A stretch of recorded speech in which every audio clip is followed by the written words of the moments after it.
Don't move. Turn your fantasy football into reality. Here's CJ. So week 10 is over. Yay! The trade deadlines in your leagues are coming up, by the way, usually after the end of week 10. Some are 11, some are 12, but just keep an eye on that. Don't make a trade just for a trade's sake, and don't give up. Just make the playoffs. I've won league championships in the past, finishing sixth, just barely making the playoffs, and then just with a run of luck, winning the whole thing. So when I talk to people in the fantasy football world and they say, well, I have no chance of winning, so I'm just not going to, stop saying that. Yes, there's three great teams in your league and you're not one of them. So what? Any one of them could lose on any given week. Trust me, it's happened to me and it's happened to all of you. What happens if Justin Jefferson goes out and can't finish the game? You don't know what's going to happen. You don't know. The way quarterbacks are falling, you don't know. So don't give up. But this show is about giving up on some players, at least short term, not long term.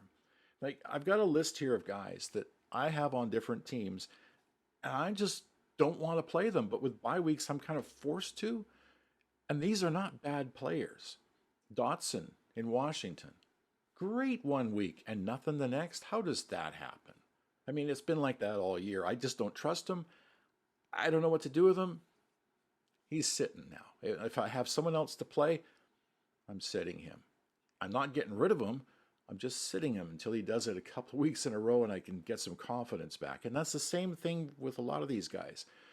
Buffalo, they fired their offensive coordinator, so I got to take this one with a little more grain of salt. But Gabe Davis is a guy that I'm sitting.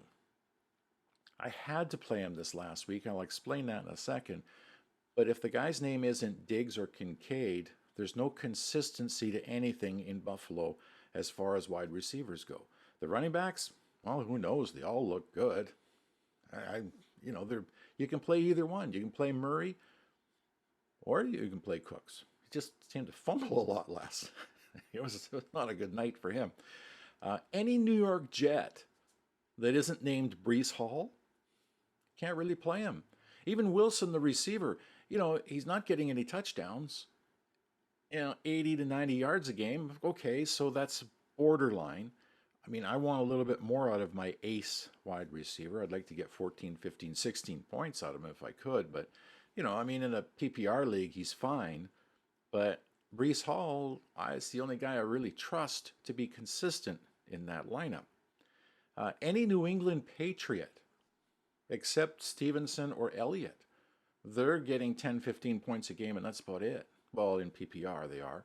In most leagues, I guess in standard scoring, you'd be closer to 10, but there's nothing wrong with that. But again, it's the Bill Belichick way. It's, who knows? They've got these great wide receivers, but they never throw them the ball, or there's no consistency there anyway. So I don't know. I'm out on those guys too. Who else am I out on here? I am out on anything to do with Pittsburgh that isn't a running back. I am not into the tight ends. I'm not into the receivers. 140 yards passing a game, then going to cut it. Play Warren, play Harris, great. You over to Green Bay, Aaron Jones, I'm not playing him. I'm sitting him on the bench. He's a great running back and a great guy to have on your fantasy team, and I'm sure that when you get to the championship, you will play him. I would. But right now, coming back off the injury, he's not 100%, and he's not playing like the Aaron Jones that we know that he should be. He's come back a little early. Another guy that I'm not playing right now, I'm not getting rid of these guys. Remember that, right? Calvin Ridley. I mean, he's had the one game where he had 100 yards, a touchdown, and 8 catches, and he's had really only one touchdown, I think, since. And I'm sitting him. Christian Kirk, I'm playing him every time I get a chance because he's the most consistent guy. I'm looking for consistency here. I'm not playing any quarterback that's up against the San Francisco 49ers now that they've got the new addition to the defensive line. I thought Bosa was enough. It should be illegal what they have there. But anyway, that's where I'm staying away. And back to Devontae Adams for just a second here. Last night, or the other night, I sat Adams and Myers because since Jimmy got hurt and lost his job, there's no wide receiver on that team that's worth his salt. I mean, I got 13 point in one league. I got 14.6 points out of Adams. I sat him, and 4.10 out of Myers. I sat him. That's 18 point whatever points. Okay, in their place, I played Gabe Davis, which I don't want to do. He's on my list of don't plays. I had already won the game, so I played him. And Michael Meyer, the tight end, because it's a tight end premium.